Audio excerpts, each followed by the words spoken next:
umubabaro mwinshi, ishavu ryinshi mu bene gihugu bari ngaha muri komine ya Mabayi. Aha kuri centre ya Mabayi haguye imvura nyinshi cyane, nkuko twatweje kubereka mu masanamu aheze.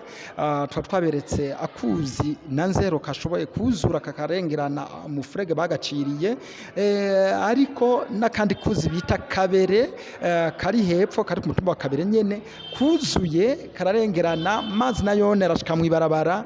Abantu benshi bari mu mazu biranka ko basohoka, ariko ubu kahoshorotse, abantu bariko barasohoka bava mu mazu. Hariho byinshi byashoboye kononekarira muri iyi mvura, muri isegenya y'imvura yaguye. Mu mwanya uri imbere mwanda mudukurikirana twava tubereka byinshi byashobora kononekara muri aka karere. Hariho bimwe twamaze kumenya n'ibindi tutaramenya. Rero nshuti namwe bagenzi ba Mabayi Media TV, mubandanye mudukurikirana kandi munasabira abene gihugu ngaha muri komine ya Mabayi. Abataragira sabone cyangwa subscribe mwoyikora kugira ngo bashobore kubandanya mukurikirana ibiganiro byacu. Murakoze.